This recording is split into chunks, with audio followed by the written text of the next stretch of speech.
Warning, the following podcast contains all 7 of George Carlin's words you can't say on television except cocksucker. And now, it has that too. This week's episode of the Skating Atheist is brought to you by Ken Ham's new cold fusion machine that he's going to use to power his impossibly large boat. It's the Noah's Ark reactor. It's going to be just like the one they had back in biblical times. All he needs is another $18 million grant from the U.S. government, a quick consultation with John Galt, and for everything in books to be real. Noah's Ark reactor. The perfect holy war machine.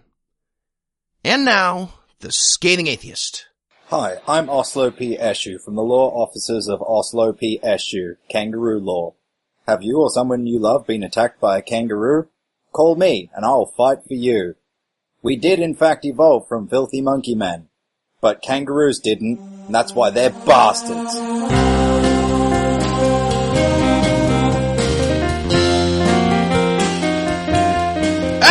It's Thursday. Yeah, it's July 7th. And we're finally getting a good look at Uranus. Yeah, it's like a butt. I'm Noah Lugeons. I'm Eli Bosnick. I'm Heath Enright.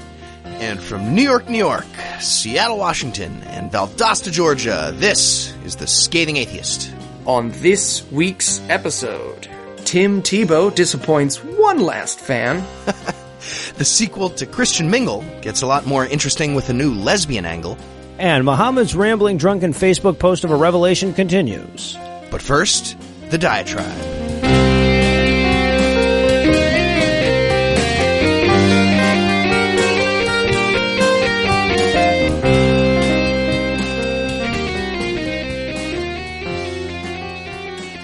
Okay, so I know gays are people, but are they people?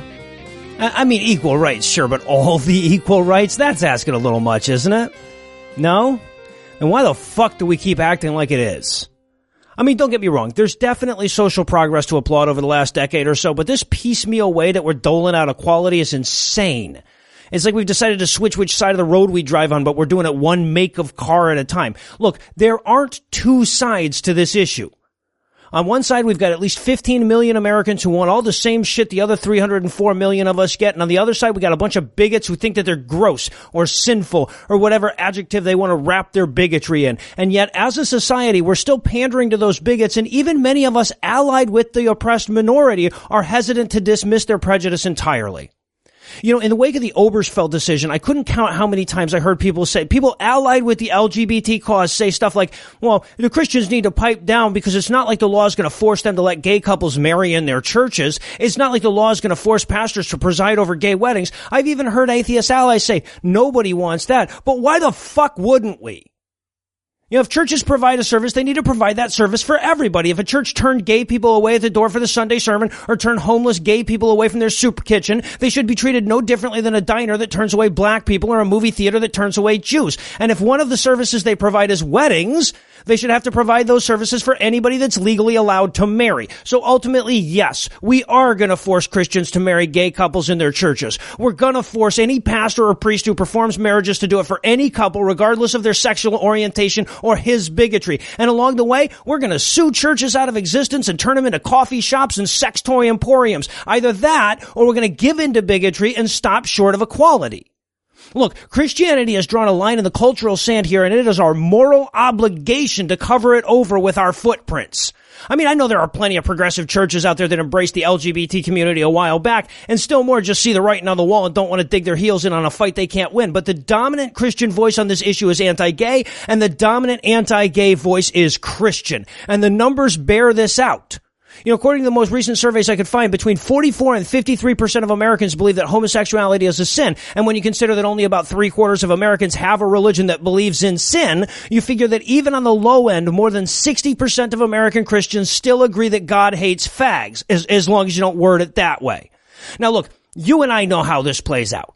You know, we've studied our American history, and we know that 50 years from now, the Christians are going to be taking credit for the gay rights movement. They're going to dig up 6 forward-thinking pastors from today and act like they were the ones really speaking for Christianity way back now. They'll say that when you think about it, Jesus was the first real LGBT activist, and the fact that the most Christian states were also the most anti-gay states, well, that's just a coincidence like it was with civil rights. But that's no comfort to a gay or trans person living today, because while we're watching the arc of history slowly bend towards justice, they're patiently awaiting each new slice of equality like Michael J. Fox was dealing canasta. And in the meantime, they have to listen to progressive voices, the voices of their allies, occasionally say shit like, well, gay people should be able to get married, sure, but I don't think Christian Mingle should have to let them use their website. And look, with all due apologies to our libertarian listeners, there is no way to get there without passing through prejudice along the way. It might not be a conscious prejudice, but unless your starting assumption is that gay people don't deserve the full slate of rights we afford the rest of the people, your argument makes no fucking sense. If somebody set up a whites-only dating website, would you complain when the law forced them to rebuild that site or shut it down? And if they did, would any of us hesitate to apply the motive of prejudice? And if anybody wants to argue that you can reach that conclusion through purely libertarian principles, then I would argue that those purely libertarian principles are inherently prejudice. I mean, look, bigotry, at least in my opinion, is kind of the Achilles heel of libertarianism. You know, that and social inequality, inequality of educational opportunity, and inherited wealth. Without getting rid of those 4 things, the libertarian ideals will always have to be constrained by legal action to preserve equality, and to believe otherwise is simply utopian. So ultimately, the committed libertarian should be at the vanguard of my position here, since the closer we get to social equality, the more libertarian our laws could really be. And by the way, if this diatribe pisses you off, I want you to try an experiment before you write me an email about it. Just take your argument, whatever it is, and write it down, then try swapping the word gay or trans or LGBT with black or Hispanic or Jew and see how it looks to you. My guess is that a lot of you, when you do, are going to realize that what you're really saying is that you know gays are people, but are they people?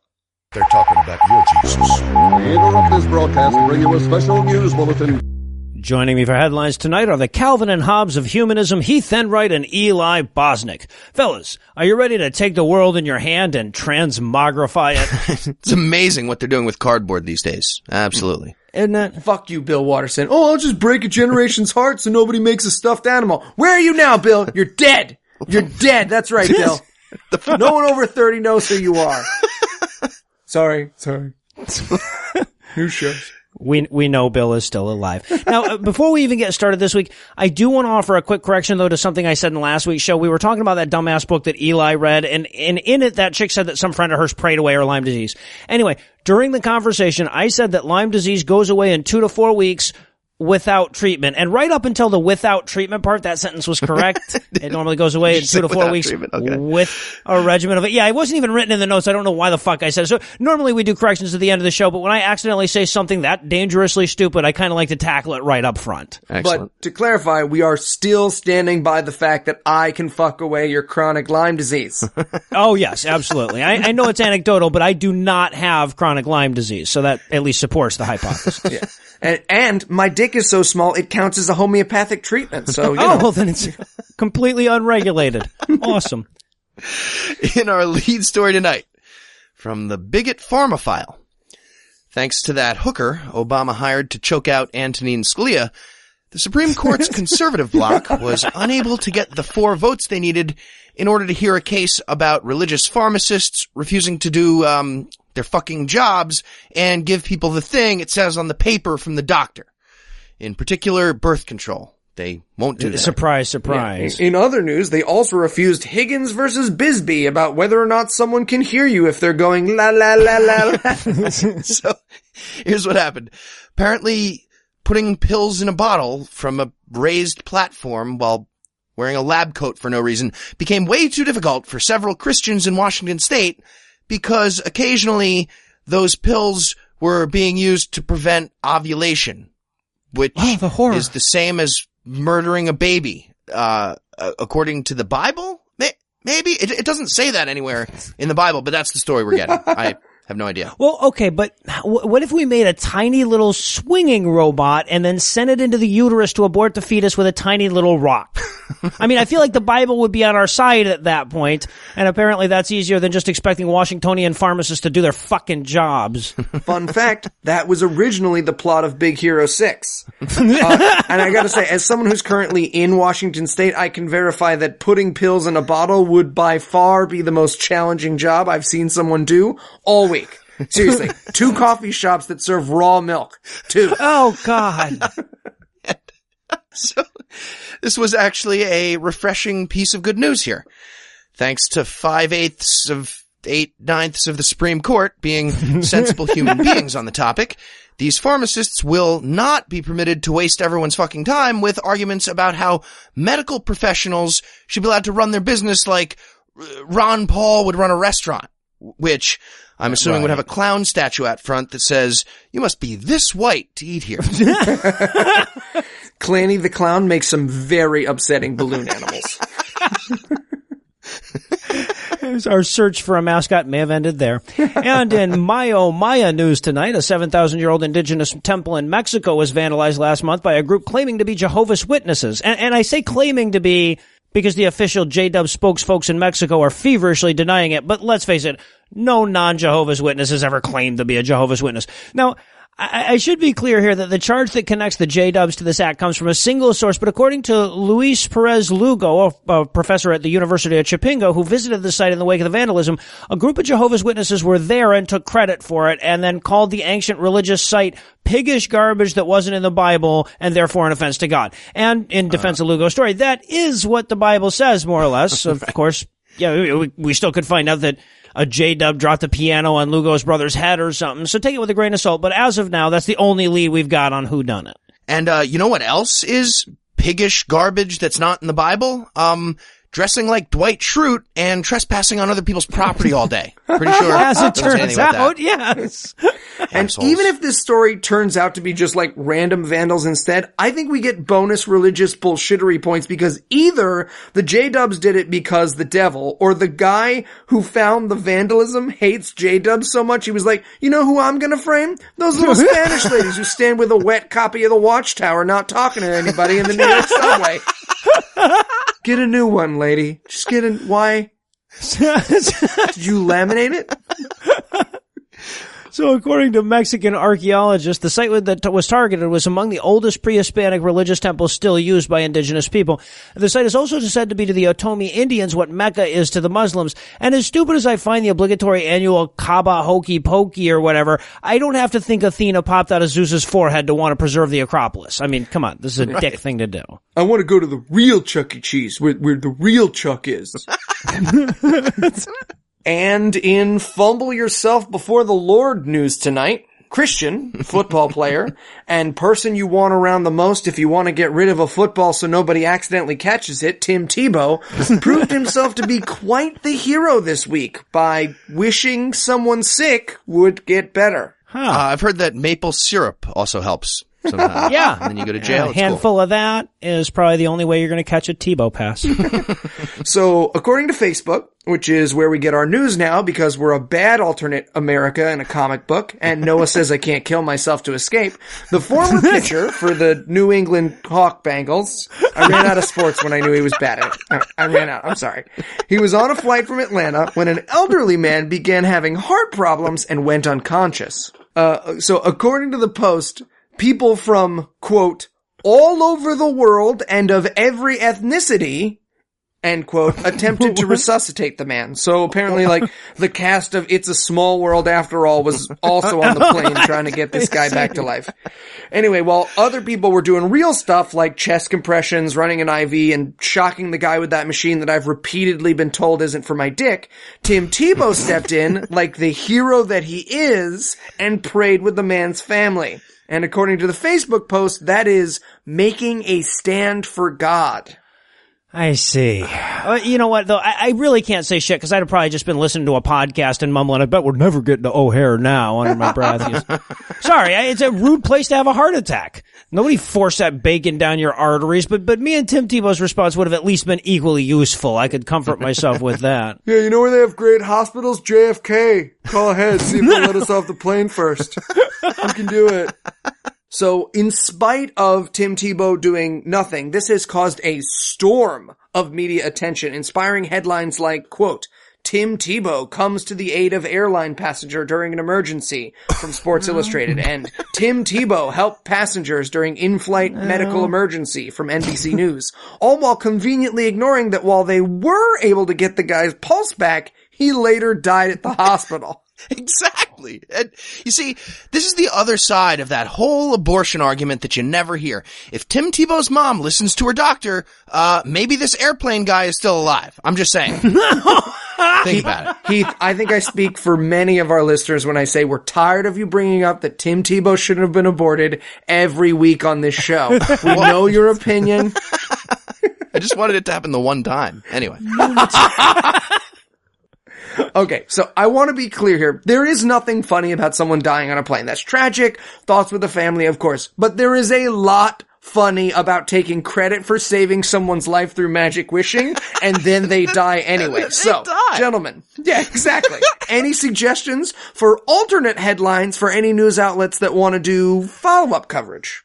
Ooh, Tim Tebow falls further behind Dick Cheney at targeting guys in orange and also not killing people. How about Hail Mary from Tim Tebow has expected results? Ooh, I like it.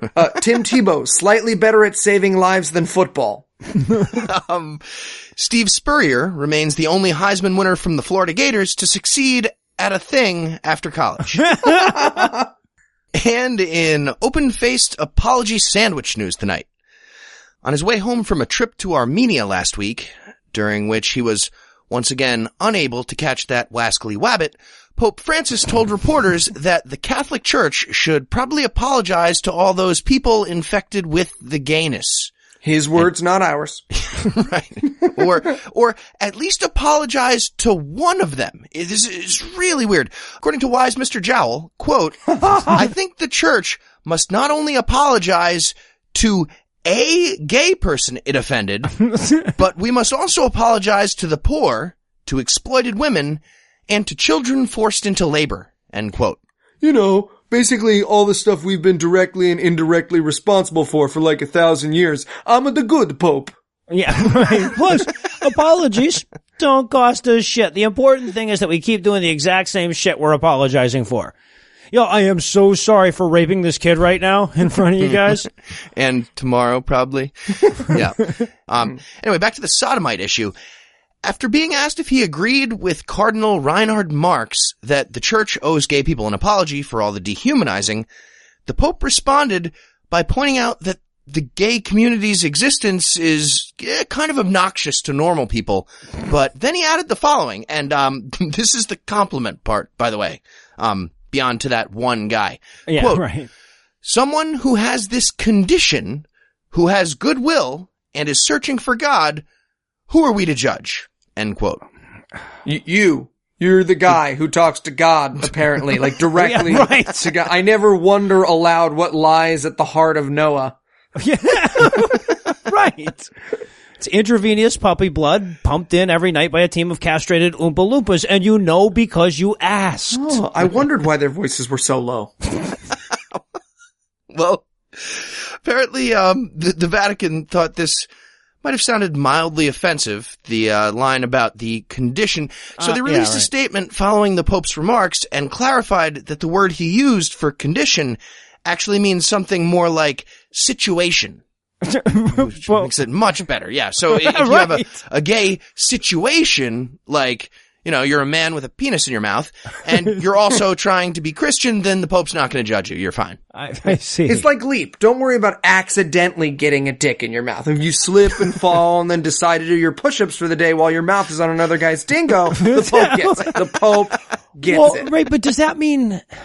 Like, I can't help but picture an Olympic judges panel of different deities watching some gay dude suck a dick and calculating start value. This is all very confusing to me. I don't get theology. Although if somebody wanted to draw that out for me, that'd be a high awesome. degree of difficulty because of the ways to... All right. well, ask the Russian judge to leave. All right.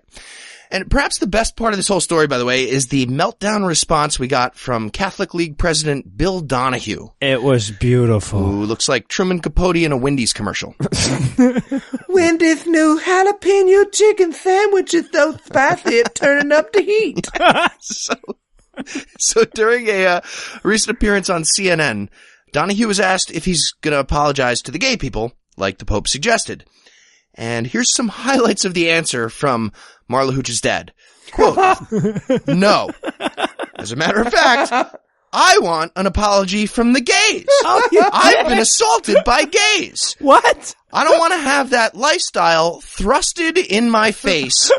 I just want the apology. They could send it by FedEx, end quote. And I'm sure it's in the mail. And I'm sure it's probably something like this. Dear Bill, sorry about your eye and your elbow. The gays. Oh, I only wish he had given me an address to mail my apology to. Yeah, right. And while you picture Bill Donahue open a FedEx envelope filled with Eli's semen, we'll take a quick break and hand things over to my lovely wife, Lucinda. A man wrote the Bible. A whore is what she was. If it's a legitimate rape. It makes you a slut, right? Cooking can be fun. Hey, I'm proud of a man. This week in misogyny. You know, I never thought I'd see the day when I was writing this segment and I thought to myself, damn, I wish people would just be honest about being assholes. And that's my theme for this week. Two dickholes in human form who want everyone with a vagina to know that they're just here to help. First up is Pastor Garrett Kell, who was none too pleased with last week's Supreme Court ruling that said it was unconstitutional to require all abortion clinics to have at least one snipe hunt a week. In response, he made a video letting us know the one word he had for women who'd had an abortion. And if you were hoping, like me, that one word was nunya, I'm afraid you're going to have to be disappointed because the word he had was, wait for it, Jesus. Now, don't get me wrong. When I heard that, I became damn optimistic. I mean, maybe he was talking about that sweaty guy with the musty smell who hangs out in front of the Home Depot. I can see how he'd be the cause of many an unplanned pregnancy. But no, what the bedtime story version of Mark Anthony wanted ladies who'd made reproductive choices to know is that a dead, illiterate, schizophrenic rabbi would forgive them if they asked nice enough. And I've got to tell you, this concern trolling is the bottom of the fucking barrel of these abortion assholes. When I see these motherfuckers toting their babies kill here signs and screaming murderer, I at least have the comfort of knowing that these assholes just found the building they're allowed to do it outside of. But these videos, these, oh, you poor things, you just need forgiveness for not being the easy bake oven the Lord created you to be videos that really rev my tachometer. Fuck this motherfucker. If he cared about women, or if he even really cared about abortion, he'd take 1/10 of what he spends on hair gel in a year and put it towards WIC services, contraception, and free childcare. You can take your fake empathy and shove it right along with the Filipino boy servants you hire on vacation, sir. And speaking of assholes pretending to know what's best for women, our next story comes from also Texas, actually, where Sheriff Parnell McNamara announced he and his staff had arrested over 56 sex workers in Johns in a recent raid. And honestly, this starts out as a good story. Sex trafficking is one of the most heinous dangers to women in the world today. And while we don't have enough episodes remaining until Eli is arrested for the murder of Kelly Kohlberg for me to fully explore the topic, these busts are usually a good thing for women involved. Again, I know this is a longer conversation, but if sex-trafficked women see the right services by the right people, it can save them from what anyone this side of a Taken villain would consider living hell. Unfortunately, one of those right services is not Unbound, which is where the sheriff sent them. Because based on their website, Unbound seems to be a lot more church than Recovery Center. And look, I hate mixing religion and helping. It's not a you got chocolate in my peanut butter kind of thing, so much as a you took a wet shit in my peanut butter. But there are religious organizations that do it right. And if Unbound was one of them, I wouldn't be telling this story. But these motherfuckers list prayer and Jesus 3 times in their values page. And as far as I can tell, what they mostly do is Jesus education and outreach. Little hint about charities. If they don't have specifics about what their charity does, it's because you wouldn't give them money if they did. So while we all hope these ladies get some help from a charity that doesn't list loving Jesus as 75% of their goals for the people that they assist, I'm going to wrap up this week's segment and hand things back over to Noah, Heath, and Eli. Thank you, Lucinda. And in Religion of Peace news tonight, I once again failed to find a story of Orthodox Jews or Mennonites mass murdering people for not believing in God right. Now, could be the media conspiracy, I'll admit. if Jewish Mennonites really do own all the news companies, I guess that makes sense. But barring that, it seems like maybe, just maybe, the Muslims kill the fuck out of people over religion more often than most. Problem with Jewish Mennonites is there's no air conditioner to adjust. It's the two go against each other. So this week's case in point comes out of Earth's second worst place, Bangladesh. You're still number one, Pakistan, where a siege at a bakery left 20 victims dead for the crime of not being able to recite a verse of the Quran. Damn, this takes Is This Gonna Be on the Quiz a whole new level. Right? Yeah, right. Alif, Lam, Mim, Ra, Biff, Bam, Splat? That doesn't count? Alright, I want to say, oh, Jews? Okay, great. Let me get a cinnamon roll. Oh, no, inappropriate. Sorry, never mind. I'm leaving. I had ordered before I got in. I just wanted, no, I'm fine. It's fine.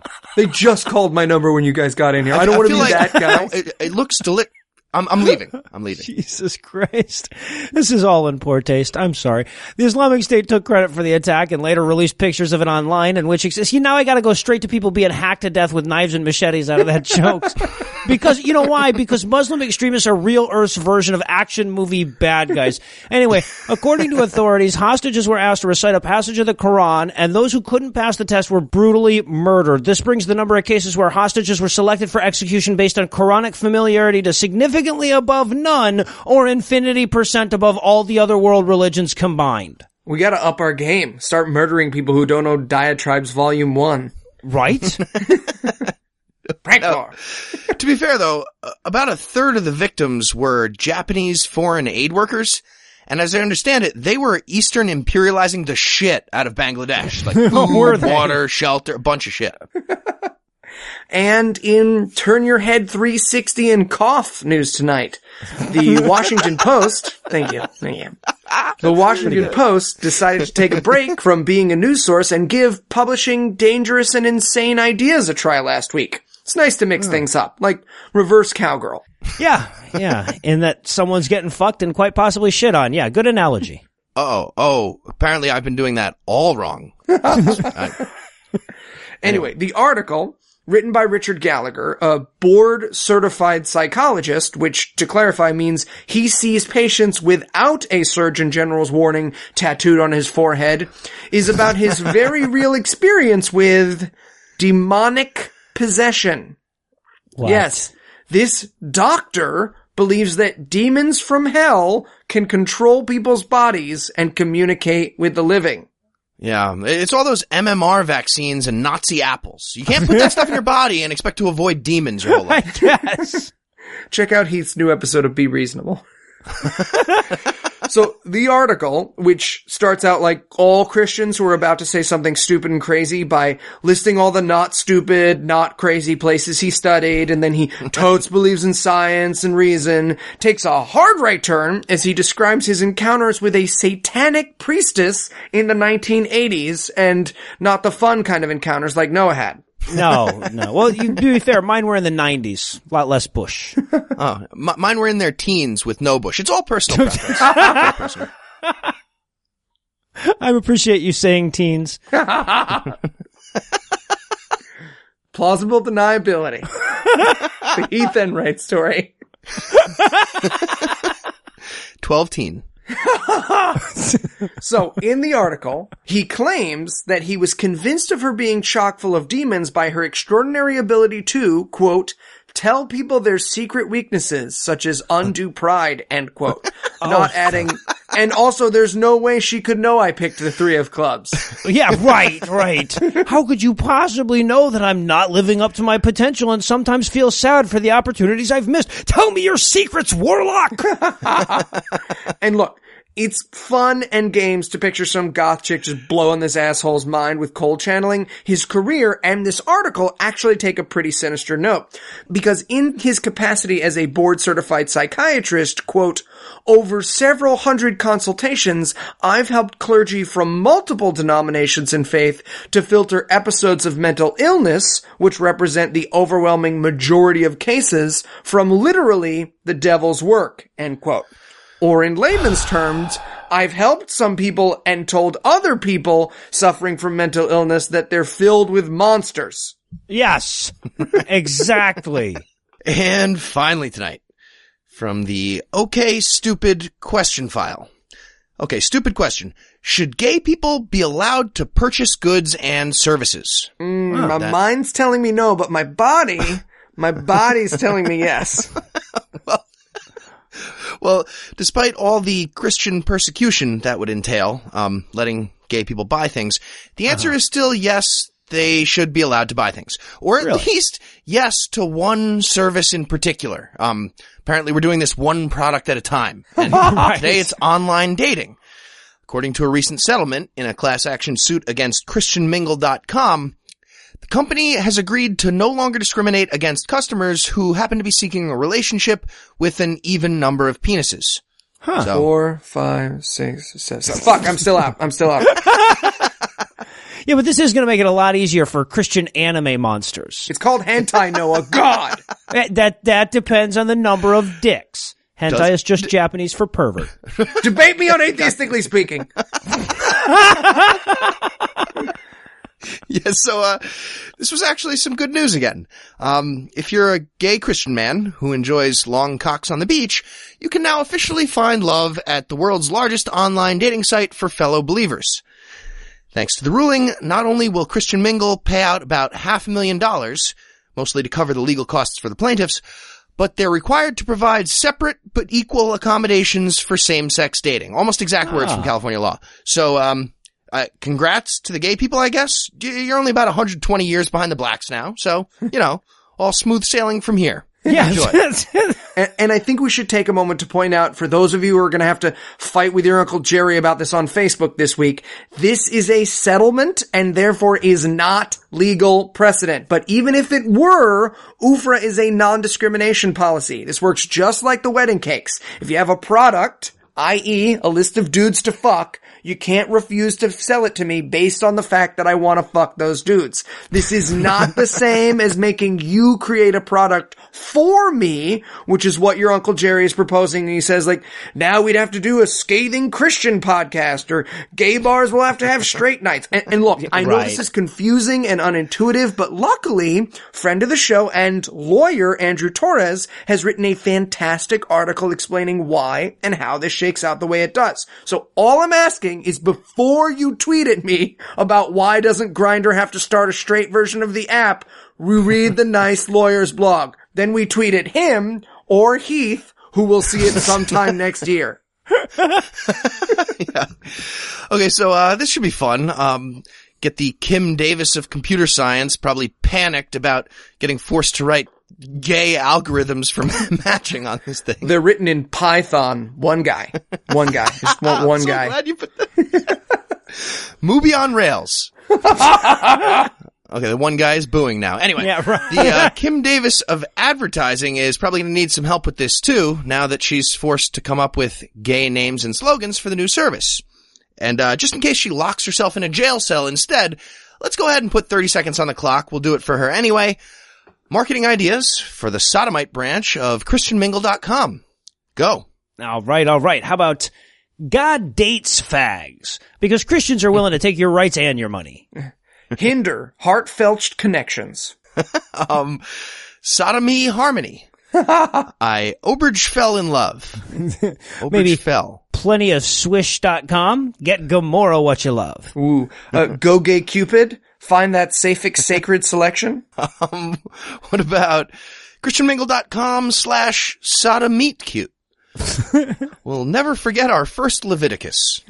Oh, I got one. How about ChristianMingle.com// putting the colon back in HTTP colon. Humble, where the bottom has to message first. I like it. All right. Got one more. Ashley Madison's Queer Garden. Get some ash play. Cheat your ash off. Well done, sir. Don't ash, don't tell. And since New York landmark-based butt-fucking jokes are basically the operatic fat lady of the headline segment, I guess we can wrap it up there. Heath, Eli, thanks as always. Gay Twister. And when we come back, the Quran will be here to suck.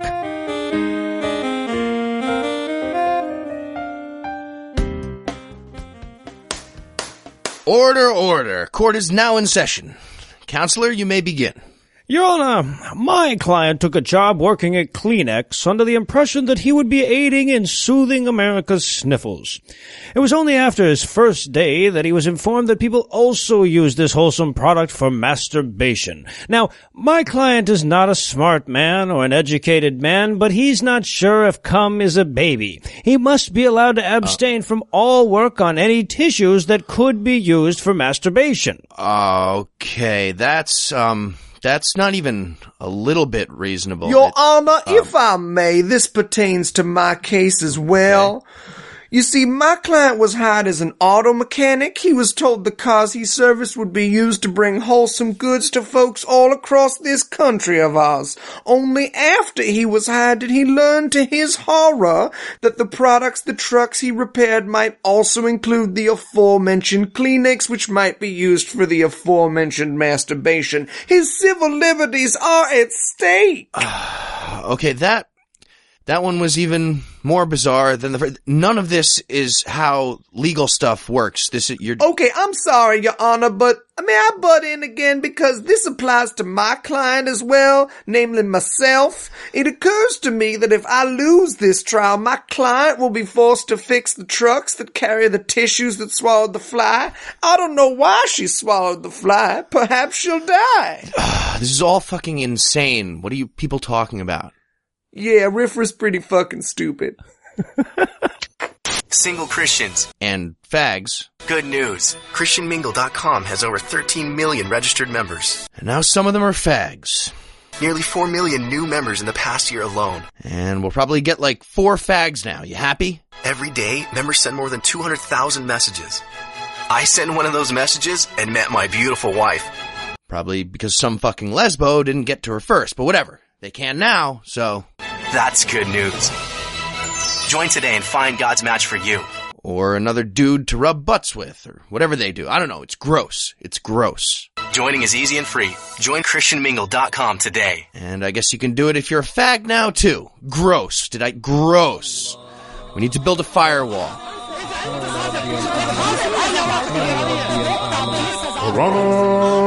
Mania. If you know just a little about the Quran, you might be worried about us. After all, we started breaking this book down in January, and here it is July, where we've only made it through 18 of the 114 surahs. Quick bit of math would suggest that at this rate we won't be done until March of 2019, but fear not, for the surahs get shorter as we go, and we did in fact pass the halfway mark at the end of the last reading. So as bad as this week's selection was, it felt really good having more Quran in my left hand than in my right. Yeah, and I enjoyed getting halfway done with using the Tor browser for this segment so I can still fly on airplanes. And that's the only reason I know about the Tor browser. Moving on. Me too. And of course, masochism is always more fun when you're doing it to somebody else. So joining us for yet another Holy Book breakdown is my lovely wife, Lucinda. Lucinda, welcome back. You know, this probably counts as spousal abuse. I'm just putting that out there for you. Well, then I'm fulfilling my Quranic obligation. Yes. So we had 5 surahs to knock out this week, although if you told me it was the same one 5 times, I'd be hard-pressed to argue. But just to be thorough, we're going to take them in order, starting with Surah 19, Mary. All right, so we're going to open this one with God agreeing to make Zachariah's old-ass wife squirt out a man-child. And God says yes, but immediately Zachariah's having second thoughts. He's like, oh, did not think you were going to answer so quickly. Or I'd have been praying for J-Lo's ass full of Jell-O shots. So explain to me how this works with my wife's antique vagina. Yeah. Right. And God's like, well, Zachariah, you ever see a scene in a movie where a guy blows on a very old book? It's gonna be like that. Cannonball hitting a daffodil. Oh, anyway, so John is born. He's nice to his parents, and then we're on to God's baby's mama. Right, and the angel Gabriel shows up and tells her she's pregnant. And Mary says, yeah, I'm pretty sure I never had sex, so it's impossible. And Gabriel says, you go to sleep sometimes, right? Have you seen Loving the Bad Man? But in Muhammad's version, Jesus preaches even when he's just a little baby, though. Uh-huh. And I have to say, not a big fan of all the, sexism and murder endorsement here in this book, but that's fucking adorable. Little baby, itty bitty Jesus delivering the Sermon of the Mount. That would Come on, that's adorable. Take this fucking animal adorable. cracker. It is my baby. See, adorable. I was actually picturing more like a, baby Herman with a cigar, just like, hey, blessed are the meek, blessed are the poor. Stop being Jewish.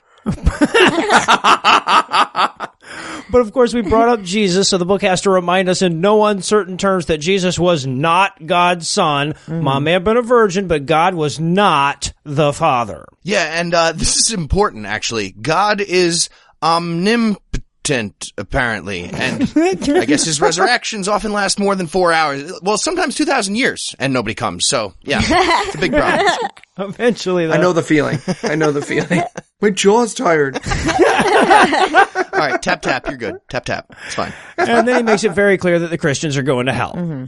And of course, everyone's uncle who's ever Pascal'd wagered over the potatoes at Thanksgiving will read that and instantly turn Muslim. Of course. Right? Better safe than sorry. Come on, Uncle Jerry. Works, come on. Jim. This is why I gotta pretend I work in radio. Dying words, just Christian, no, Jewish, no, Muslim. I'm gonna spin. No whammies, no whammies, no whammies. Stop! Buddhism. Shit. Fuck. And we actually close out on a reminder that when Muslims kill people, they stay dead. I'm not really sure why they felt like they had to point that out. Maybe fucking with the Jews about Jesus or something. I don't know. Anyway, and then Mary is over and da-da-da-da. And that brings us to Surah 20, Taha. And what does Taha mean in Arabic? Nothing. It translates to Taha because this book is so filled with shit we've already covered they had to name it after the magic letters at the beginning. And I would like to point out that this is our 8th instance of magic letters with no meaning. Right. I can't mispronounce Chimera, but the second largest religion in the world has a book with made up words in it. It's fine. It's fine. Muhammad didn't have Twitter. I get it. And if you're hoping for anything new in this one, he quashes that early. Oh, yeah. Basically, you get 8 verses of, how about that God, huh? And then he literally says, did I ever tell y'all about Moses? Right, yeah. And it felt like the beginning of a Muslim fast food training video. Muhammad just walks past the camera and then he backs back up. Oh, hello. Didn't see you there. Have you heard about Moses yet? Yeah, you made me watch a 4-hour video about him just now. Right. Just congratulations on your new job as a Muslim. The winning team. Well, and he's cramming all the Moses shit into this book in such a hurry you'd think the Quran didn't get picked up for another season or something. Yeah, right. It's like, hurry. If we ever get a time machine and go back and find that Muhammad was a literal parrot, I will be 0% surprised. That's molting over here. So then Allah sends Moses to see Pharaoh because he's transgressed all bounds and all. But in verse 44, God's all like, but don't be a dick about it. Just go in there, be cool. Say, hey man, how about letting my people go like a sport? Am I right? Yeah, bring me up casually. Like, say we were having lunch and then tell me how he reacts. Like, does he... Tell me where he looks. Does he look right at you? Speaking of literally anything, I was hanging out with God of the Universe the other day, and it's so funny. We were playing MASH, and it was you and God in a mansion with 4 kids and a camel. What? Oh, no. So weird, right? Oh, no. Yes? No? Crazy. Maybe? Circle one. Do you guys both have Facebook? So Moses dances, the Pharaoh's magician dance back, and then they set up a time to race down that hill and see once and for all who's the best skier on the mountain. But Eli, admit it though, when you read in verse 69 where it says, quote, a magician shall never thrive, end quote, you had a maybe it is prophetic moment, right?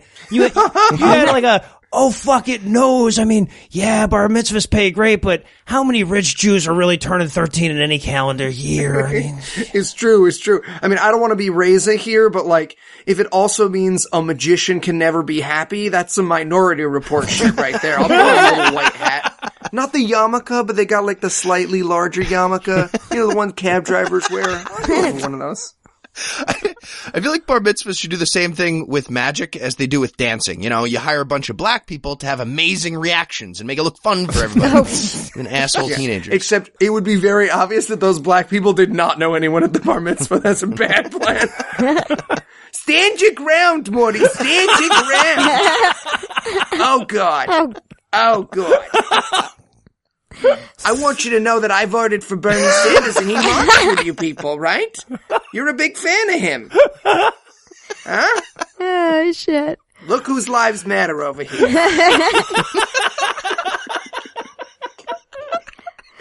So yeah. I will do our 60-minute show of just a old Jewish couple trying to impress the black backup magic dancers that they've invited by accident. Oh, shit. Oh, shit. Okay. Yeah, good luck getting back on track there, Lucinda. So yeah, all the non-tabernacle dimension parts of Exodus, and then 30 verses of how badass Allah is going to be and how bad hell is going to suck. Right. I love in verse 114 where it tells us not to be, quote, impatient with the Quran before the revelation is complete, end quote. You know, it's almost like it's saying, I promise to be good eventually. Right. Yeah. Allah's that friend that assures you if you watch it all, Lost won't suck, and it does. It does still suck. Lost and the Quran. Not sure which more. But By the way, have we done a single Quranomaniac segment without him telling the story of Satan not bowing to Adam? Oh, God. Even one. I think that might be as consistent a part of this bit as the guys arguing Arabic in the intro. Right? Yeah. Mohammed's pretty much exactly that drunk dad trying to hang at the beer pong table during parents' weekend at college, and he's having a lot of trouble. Now he's telling the same story for the 19th fucking time. 4 touchdowns in one game. 4 of them. 4 of them. I'm fine. I'm fine. Who's next? how old are you, 19? I'm close to 19. In dog years. Woo woo! No, my kid's here. I should drive him. I should drive home. He's pretending not to know me. I see you, Daniel. I see you. Best years of your life are ahead of you. And speaking of drunken rambling, we've still got 3 more of these to knock out. So with Taha in the books, we can turn to Surah 21, The Prophets. And apparently this whole chapter is about how full of shit this book isn't. But I think in verse 17, that's the first time the book felt the need to assure us that Allah does not consider this godding thing to be a hobby. This is his full-time job, and that's good to know. Yeah, commitment is important.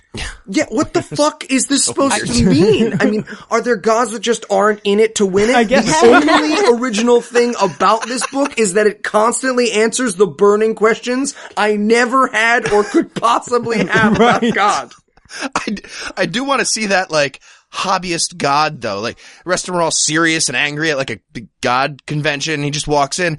Hey, check out this universe I've been working on. I wrote a feu chords to go with it. It's like, square out. That's all I got so far, but... You want to buy some pot? No? I'm also an Uber driver. Here's my card. Andy Wilson of deities. Get to it when he gets to it. Andy Wilson sells pot. That's the rumor I want to start. That's what I want someone to take away from that show. Oh, good. That answers so many QED questions for me. So then in verse 30, we get a little more awesome scientific foreknowledge for you. In verse 30, it says that God made all living things out of water. So from a scientific standpoint, the fact that we're solid at room temperature disproves this book. Yeah. Sorry, guys. Also, carbon, nitrogen, phosphorus, and sulfur. Yeah, pretty much all of them. Maybe yeah. God forgot about those. He's not a magic... Wait. Okay. Yeah, he forgot. And basically this chapter's whole argument is, I mean, fucking trees, am I right? Right. And maybe it's just me and the fact that I was reading this at like 4 a.m, but this section seemed really beggy to me. Like, come on, trees, guys. Okay, just watch me jerk off. You don't even have to touch it. You don't even have to touch it. I don't want to make you uncomfortable. Just work my arm. Just work my arm. I'm a good guy. And do you guys remember 2 chapters ago when, we talked about Abraham at length? Well, Mohammed has underestimated your memory again, then, because we're going to talk about him again right now. Yes. If you don't mind. Yeah. Do you remember, though, all that stuff Eli said 3, 6, 9, and 12 weeks ago? So funny. So funny. I'd also like to add Ibid, if you know what I mean. Ibid. Yeah, right. Callback. Nailed it. I love it. The Quranic version of a podcast. And then it's just Old Testament's greatest hits from there on out. Yeah.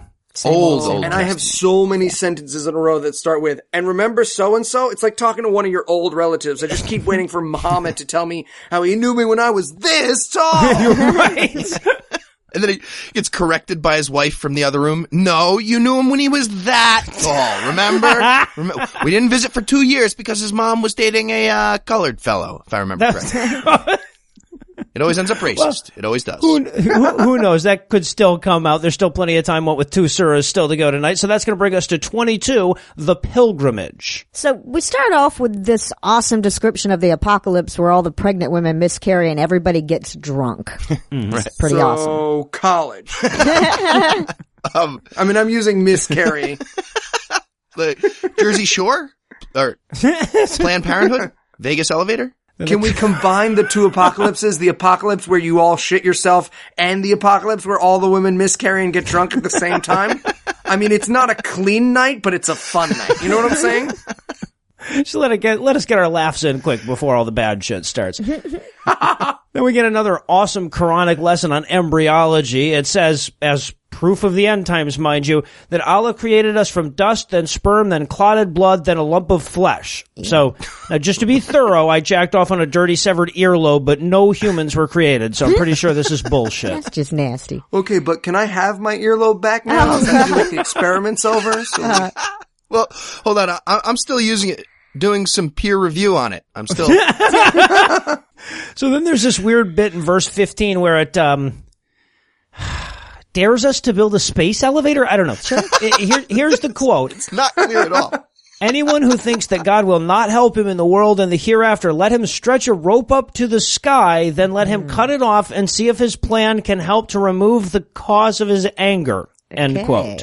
Okay, so here's the thing. This is actually a reference to a real thing. There's an old, urban legend magic trick that's around since ancient times called the Indian rope trick. And it's a fakir hoax from way back. And basically the trick is the magician charms a rope in the sky and then sends his assistant up, and then the assistant disappears. And while the history of the trick is actually very interesting, what's important for us to recognize is that this is Mo's version of, oh yeah? Well, if God's not real, then how come David Blaine can float like that? Right.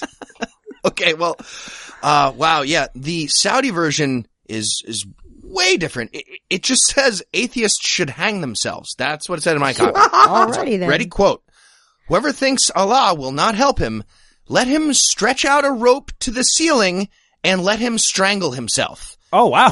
Then let him see whether his plan will remove that whereat he rages. End quote. Oh, wow. And that's not funny. I feel like we should dox this Mohammed guy. That's a fucked up magic trick, dude. As someone who's hung a rope from the ceiling and choked themselves many times, I've seen a lot of bright colors, but never the Muslim God. So, we're gonna have to try accepted. again, right? Buddy system.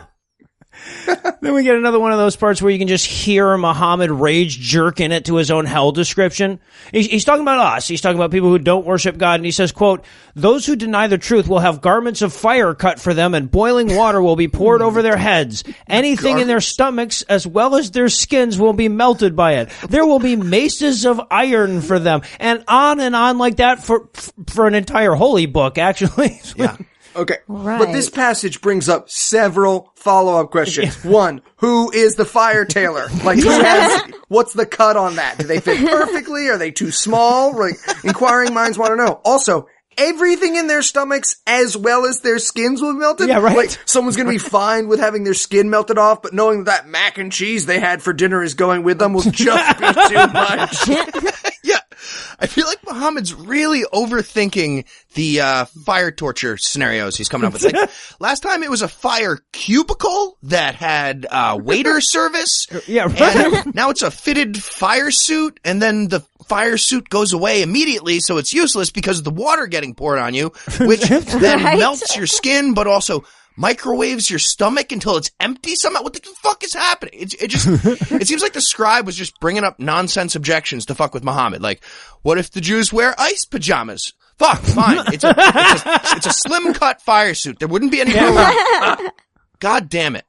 Then we finally get to the pilgrimage stuff in verse 27. And we're done with it in verse 29. Yes. That's what the chapter's titled after. It basically has 2 sentences about the Hajj, and it really just says, hey, you guys should come walk around my cube. So like virtually all the other surahs, this one is about nothing. It's just Muhammad bitching about associating partners with God, listening to the cast of the Old Testament, and saying mean shit about Jews again. Yeah, and that's it. I gotta admit, you really hope for more than 2 sentences to be the cause of massive trampling deaths every year. This is like finding out Hitler was motivated by his ex in Poland, texting him, let's totally get coffee next time you're in town. You wanna... Wait now! He also talks shit about how all the other gods put together couldn't steal from a fly, but Allah could. Not sure exactly what valuables you'd want to steal from a fly, but there you go. Yeah. He can do it. Yeah, and with that vital nugget of information holstered, we can move on to our last surah for the night, the Believers. Mm-hmm. And right away in this one, it gives you permission to jack off. And that almost ruined it for me. Almost. It says, blessed are the people who pray and give me money and avoid frivolous shit. But then in verse 5, it adds to the list of the blessed, quote, those who safeguard their chastity except with their wives and what their right hands possess. For then they are free from blame. I see. End quote. How hilariously quaint and whitewashed. What the verse actually says is, and the slaves that their right hand possesses. So it looks like your translator was smoothing down a few edges there. Yeah, much nicer. And this is a you can fuck your slaves thing, right? Because my version talks about controlling your appetites, right? Mm-hmm. And except for your wives and your slaves, as long as you're not a southpaw, whatever. So I'm saying it sounds slave fucky, and I know slave fucky. Well, I think what they're saying is, it's kind of like a Jamaican pot dealer. You know, you can rape as many slaves and wives as you want, as long as you can grab them all at once in your right hand. Like as many as you can. So at least 5 if you do it like, you know, bowling balls kind of. Oh, God. Girls, lie down. You're all not participating. We gotta angle it better. You gotta fan it. You gotta fan it. Okay, everyone line up in order of height. Oh, God. Fuck you guys. And then we get more embryology, and this is the key phrase that Muslim apologists point to cite foreknowledge, because it actually gives a more or less accurate description of the stages of fetal development. Yeah, more or less than more, but yeah. I mean, it implies that at one point you're just skeleton, and that's wrong, but it kind of gets some of the stuff right. So Muslims scream and shout about how prophetic it is. Well, yeah, and it's probably worth reminding everybody that animals miscarry. People miscarry. Back in Mohammed's day, the average person was going to encounter a partially developed fetus now and again, or at least hear what they look like. You would have to think Mohammed was profoundly stupid to think that he wouldn't be vaguely familiar with how an embryo developed, and he certainly wouldn't need an ultrasound machine or divine guidance for this. Right. Yeah, I filed this section much more under things you can learn from murdering a series of pregnant women than I did under prophetic. Fun fact, other thing you can learn from murdering a series of pregnant women, they look hilarious when they run. Oh, shit. You gotta picture it. Fucking Eli. At Heath Enright. He just let me make that joke. Get him. Well, it's a great visual though. You ever really need to take a shit and then you try to run? It's like that, but with preemies and shit instead of just shit. Yeah. And more fear. Yeah. At Dissonance Pod. Dissonance_pod. You got it. And then, and I shit you not, he tells us about Noah and Moses again. Not new stories about him, mind you. The shit from Genesis again. Yeah, and then it's just 92 verses of how awesome God is and how bad hell sucks. Yeah. And it's literally just the same information packaged in the same way, often with the same words. Yeah. It's like arguing with a guy on mushrooms. Seriously. Yeah, man, time is a flat circle, but if you don't leave so I can fuck this girl with a nose ring, I'm gonna ask you if your teeth hurt and ruin your night. Those photons bother you? Fuck, they do. They really do. Is it itchy in here? And on that note, we're going to earn a 3-week furlough from the Quran, so Quranomaniacs will be back in episode 180, and between now and then, I guess we'll just have to remind each other about that time that Satan refused to bow to Adam.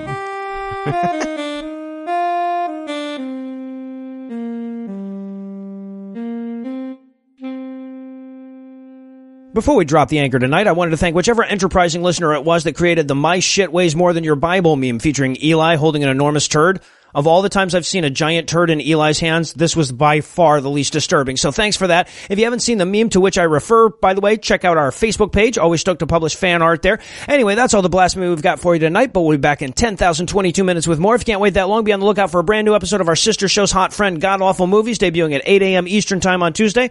Rumor has it that we made a filmmaker cry with the last episode, and we're tackling a sequel next week, so be sure to tune in for that. Obviously, my job isn't done here until I thank the man who puts the heat back in Heath, the woman who puts the sin back in Lucinda, and the man who puts the eel back in Eli. I also want to thank Oslo P. Eshu for setting Australians back a couple generations with this week's Farnsworth quote, and he's asked in return only that I remind our audience to check out the Montgomery Humanists on Facebook. They're still trying to raise money to keep an anti-abortion group from buying the house next to Montgomery's only abortion clinic and turning it into a fuck woman's rights house. So if you'd like to chip in, check out the show notes for this episode for links to their Facebook page and their fundraiser. But most of all, of course, I need to thank this week's best people: Crystal, Theodosia, Stephen, David, Marcel, Timothy, Alan, Joseph, Kyle, Matthew, Andrew, Jonathan, Morpie, Lucas, William, Jason, Aja, and Luke. Crystal, Theodosia, Stephen, David, Marcel, and Timothy, whose IQs have more zeros than my high school reunion. Alan, Joseph, Kyle, Matthew, Andrew, and Jonathan, whose dicks are so long Junos may not have been the only Jovian insertion this week. And Morpie, Lucas, William, Jason, Aja, and Luke, who are so sexy mirrors whisper their names 3 times in hopes they'll show up. Together, these 18 amiable atheists aided in our aim to alienate the aging agents of Abraham this week by giving us money. Not everybody has the raw complimentability it takes to give us money, but if your intellect and or junk are up for the challenge, you can make a per episode donation at patreon.com/scathing atheist, whereby you'll earn early access to an extended edition of every episode, or you can make a one-time donation by clicking on the donate button on the right side of the homepage at scathingatheist.com. If you have questions, comments, or death threats, you'll find all the contact info on the contact page at scathingatheist.com. All the music used in this episode was written and performed by yours truly, and yes, I did have my permission.